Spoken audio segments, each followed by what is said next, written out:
La deuxième chose qui va être très importante sur ces boîtiers-là, c'est la simplicité. On est sur des boîtiers volontairement accessibles.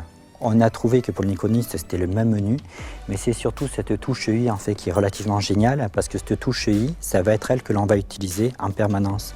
Donc la touche I, si je reviens sur mon boîtier, je vais vous le montrer là-dessus. Ah, si tu peux juste revenir. Ah ben sinon j'ai un boîtier là, voilà. La touche I, c'est elle en fait.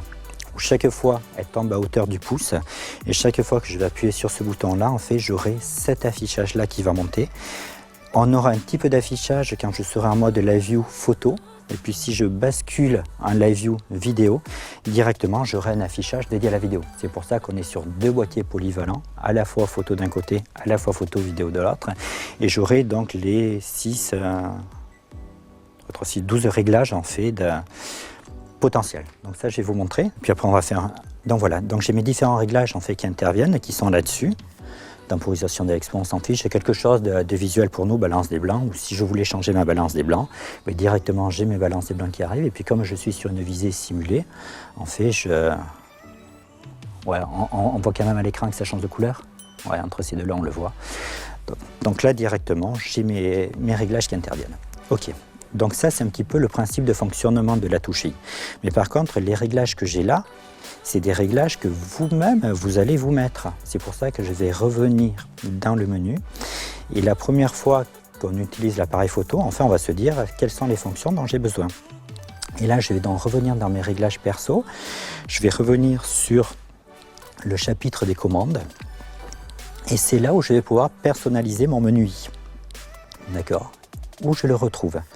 Donc, je l'ai à l'identique. Et puis là, je vais me poser la question de quelles sont les fonctions dont j'ai le plus besoin, les raccourcis que j'ai. Donc pour l'instant, on n'en a pas vu des tonnes. On a vu la fonction, par exemple, d'appliquer les réglages écran. Donc je peux très bien me mettre à ce niveau-là la fonction de réglage écran qui fait que chaque fois que je vais être en production, je suis en reportage, je mets mon flash ou je suis en studio, clac, je désactive ou clac, je réactive, fonction 2 et j'ai un accès rapide sans aller chercher sur la D8. Et comme ça, je vais me faire l'ensemble de mes réglages et vous allez vous rendre compte que des réglages, en fait, il y en a plusieurs pages. Il y a tous ceux qui vont toucher à la qualité un petit peu du fichier, soit de la zone d'image, balance des blancs, picture control, des réductions, des mesures, des gestions de flash, des traitements de bruit. Troisième page, activer ou désactiver par exemple la stabilisation du capteur, ça on va le voir un petit peu plus loin, revenir sur des modes silencieux potentiellement, etc. Donc j'ai pas mal de réglages possibles et puis tout ce qui est obturation, donc vous avez vu j'en ai 4 ou 5 pages, j'ai pas compté.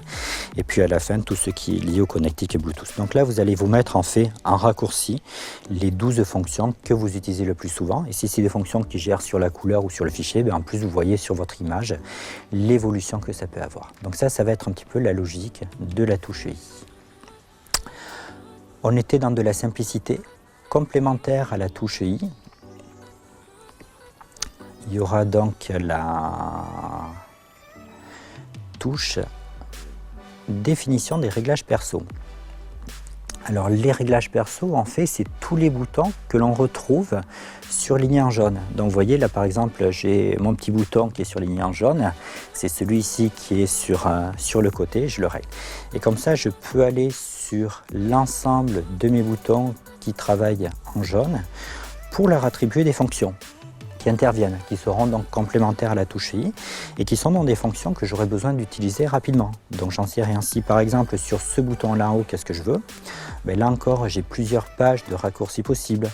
Donc il y a des choses qui peuvent être drôles, qui peuvent être des... Souvent, moi j'aime bien les compensations, les mémorisations d'exposition.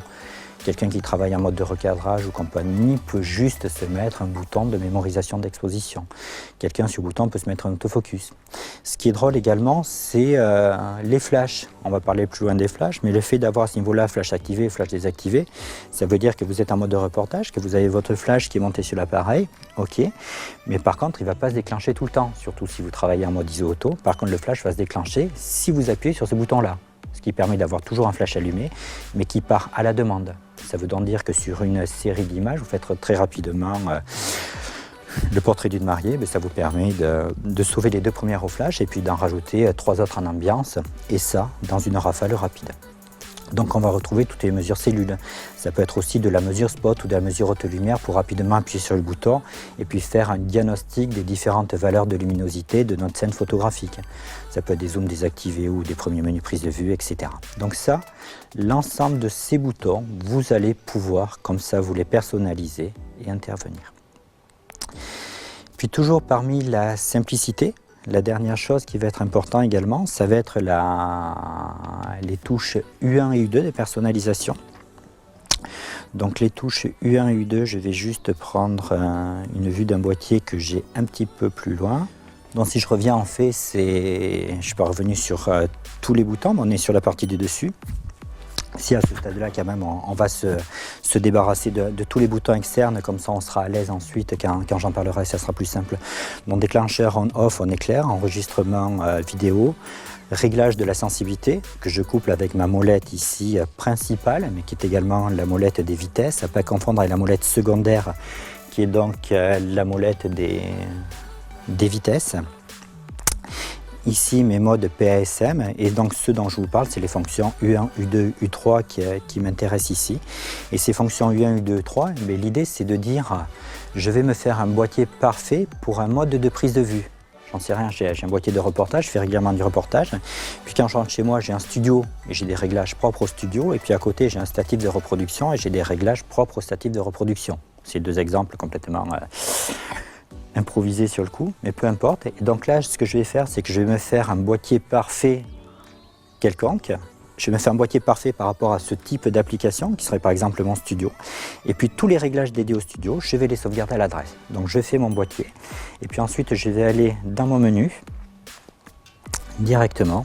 Et dans mon menu, on fait enregistrer les réglages utilisateurs. Et donc mon boîtier que je viens de régler de façon parfaite, avec tous les raccourcis, tous les boutons pour une application studio, je vais le sauvegarder en U1, ce qui veut dire que je vais aller chercher la partie U1 derrière.